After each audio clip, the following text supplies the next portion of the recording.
حضور نے فرمایا التاجر الصدوق مان نبیین والصدیقین والشہداء، جو سچا تاجر ہے، بندہ آیا اس نے جھوٹی قسم نہیں کھائی، نہ سچی قسم کھائی نہ جھوٹی کھائی، اس نے کہا مال یہ پڑا ہے، قیمت یہ ہے، لے تیری مرضی نہ لے تیری مرضی، لمبی بات ہی نہیں کی، جھوٹی قسم نہیں کھائی، سچی بھی نہیں کھائی، اس نے کہا وہ مال ہے، یہ قیمت ہے، لے تیری مرضی نہ لے تیری مرضی۔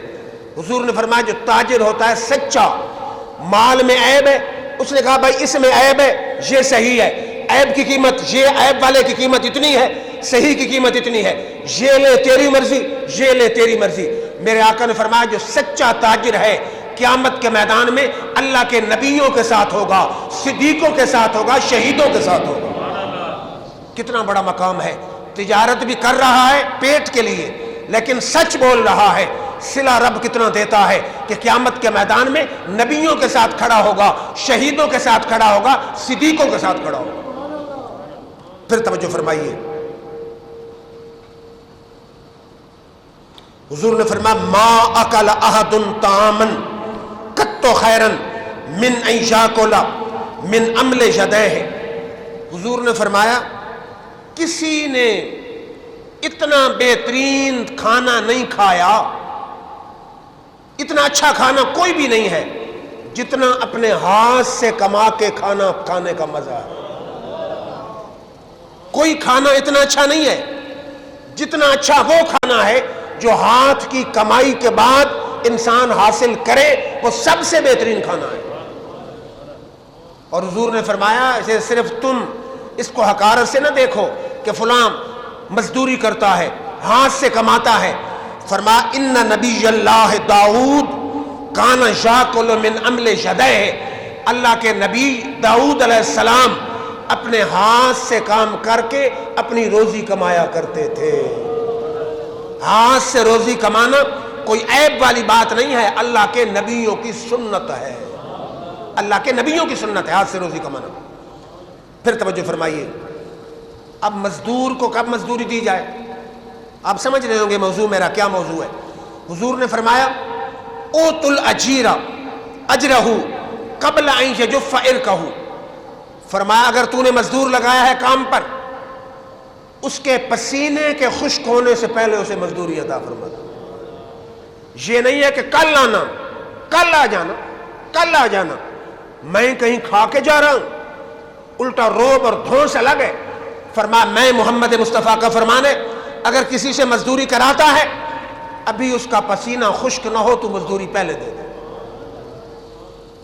پھر توجہ فرمائیے، حضور نے فرمایا ما بعث اللہ نبیا الا رعى الغنم، حضور نے فرمایا اللہ نے نبیوں کو بھی تربیت فرمائی نا نبیوں کی، فرمایا کوئی نبی ایسا نہیں آیا جس نے خود بکریاں نہ چرائی۔ یہ صبر سکھاتی ہیں، تحمل سکھاتی ہیں، برداشت سکھاتی ہیں، اللہ ان کی تربیت فرمانے کے لیے یہ کام ان سے لیتا تھا۔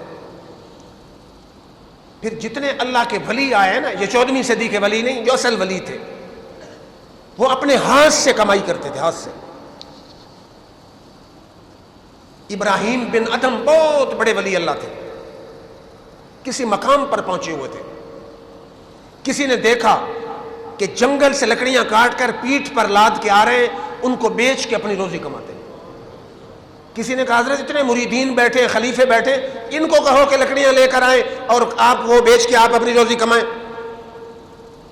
فرمایا میں نے حدیث پڑھی ہے، اللہ کے ولی نے کہا بہشت اس شخص پر واجب ہوتی ہے جو اپنی محنت سے روزی کمائے، بہشت اس شخص پر واجب ہوتی ہے جو اپنی محنت سے روزی کمائے۔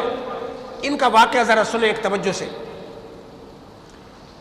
وہ وظیفے پڑھتے تھے، طبیعت میں کو کیف نہیں طاری ہوتا تھا، سکون نہیں ملتا تھا۔ بیت المقدس میں گئے، رات کو بیت المقدس کے جو خادم تھے اس کو بند کرنے لگے، یہ ایک صف میں گھس گئے، صف کے اندر چھپ گئے۔ آدھی رات کے قریب دروازے خود کھل گئے، اللہ کے 40 ولی داخل ہوئے۔ ایک ان میں ان کے سردار تھے جو کتب جوانس ہوں گے، انہوں نے وہاں جماعت کرائی، نفل پڑھے، بیٹھ گئے۔ بیٹھ کے وہ کہنے لگے آپس میں کہ آج ہمارے علاوہ بھی آدمی کوئی موجود ہے، کوئی آدمی ہمارے علاوہ موجود ہے؟ ہمارا ذہن کہتا ہے۔ ایک نے کہا ہاں، ابراہیم بن ادم وہاں صف میں چھپا ہوا ہے، اور وہ بیچارہ 40 دن سے کوشش کر رہا ہے کہ مجھے عبادت میں مزہ آ جائے، لیکن مزہ نہیں آ رہا۔ جب ایسی بات انہوں نے کی کہ ابراہیم بن ادم صفوں میں چھپا ہوا ہے، 40 دن سے عبادت کر رہا ہے، عبادت میں ذوق نہیں آ رہا، یہ سب سے نکل کر ان کی محفل میں آ کے بیٹھ گئے۔ انہوں نے کہا اللہ کے بندو، جب تم نے میرا نام لے لیا، ساری بات بتا دی، اب یہ بھی بتاؤ کہ میری عبادت کا ذوق ختم کیوں ہوا ہے؟ اب سارے بندے ذرا دل پہ ہاتھ رکھ کے بات سنیں۔ ان اللہ کے ولیوں نے کہا کہ تو نے ریڑھی سے لیے چھوارے، 2 گر گئے نیچے، تم نے سمجھا میرے ہیں، وہ تھے ریڑھی والے کے۔ جس دن سے تم نے مشکوک چھوارے کھائے ہیں، تیری عبادت کا ذوق ہی ختم ہو گیا۔ بات آپ نے نہیں سمجھی۔ ابراہیم بن ادم ریڑھی سے چھوارے لینے لگے، 2 چھوارے نیچے گرے ہوئے پڑے تھے، انہوں نے اس ریڑھی والے کے سمجھ کے نہیں اٹھائے، ان کا خیال تھا یہ میرے ہیں، جو میں نے پیسے دیے ان سے ہیں، انہوں نے اٹھا کے کھا لیے۔ جب سے کھائے عبادت کا ذوق ختم ہو۔ جو مشکوک چیز کھائے عبادت کا ذوق ختم ہو جاتا ہے، جو کھائے ہی حرام اس کی عبادت کا حال کیا ہوگا؟ اور پھر سلف صالحین کی تاریخ اٹھائیں، امام اعظم جن کی ہم تقلید کرتے ہیں، جن کے پیروکار ہیں، امام اعظم ابو حنیفہ، کوفے میں بکری چوری ہو گئی، چوری ہو جاتی ہے۔ اب شریعت کا کوئی یہ حکم نہیں ہے کہ بکری چوری ہو جائے تم بکری کا گوشت کھانا ہی چھوڑ، کوئی حکم نہیں، لیکن تقوی کے اپنے تقاضے ہوتے ہیں، ولیوں کا اپنا سٹائل ہوتا ہے۔ انہوں نے جا کے پوچھا گڈریوں سے جو بکریاں رکھتے ہیں کہ بکری کی اوسط عمر کتنی ہے؟ انہوں نے کہا میکسیمم 7 سال تک بکری زندہ رہتی ہے، 7 سال سے زیادہ نہیں رہتی۔ انہوں نے 7 سال تک بکری کا گوشت کھانا ہی اپنے اوپر آرام سے لیا، کہ انہوں نے تو پیسے دے کے گوشت خریدنا تھا، پتہ نہیں آپ سمجھ رہے ہیں کہ نہیں، لیکن چونکہ چوری والی بکری کا ہو سکتا تھا، انہوں نے 7 سال گوشت ہی نہیں کھایا کہ کہیں میری عبادت کا نور ہی ختم نہ ہو جائے، ہو سکتا ہے اسی چوری والی بکری کہا جائے۔ تو حرام کمائی کتنی، جب تک جسم کا جو حصہ بنے دوزخ میں جلے گا نہیں، اس وقت تک وہ جنت میں نہیں جا سکتا۔ آخری بات توجہ سے سنیں کہ قال اللہ تعالی ثلاثۃ انا خصمہم یوم القیامہ، حضور نے فرمایا، اللہ فرماتا ہے کہ 3 آدمی ایسے ہیں کہ جن کے ساتھ قیامت کے میدان میں خود جھگڑا کروں گا۔ رب آپ جھگڑا کرے گا 3 آدمیوں سے، حقداروں کے حق کے بارے میں اللہ جھگڑا کرے گا۔ کون سے؟ فرمایا رجل آتا بی ثم غدر، فرمایا پہلا بندہ وہ ہے جس نے میرا نام لے کر کسی سے وعدہ کیا کہ اللہ گواہ ہے میں وعدہ پورا کروں گا، یا اللہ کی قسم وعدہ پورا کروں گا، اس نے وعدہ خلافی کی، فرمایا قیامت کے میدان میں میں رب خود اس سے جھگڑا کروں گا، پہلا۔ دوسرا فرمایا رجل باع حرا اکل ثمنہ، جس بندے نے آزاد آدمی کو بیچا، اس کا پیسہ کھایا، آزاد آدمی بک نہیں سکتا نا، فرمایا اس کے ساتھ بھی میں رب خود جھگڑا کروں گا۔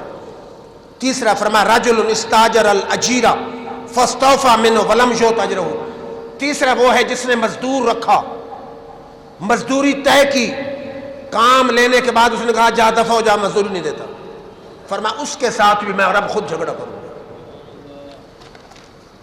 پھر توجہ فرمائیے،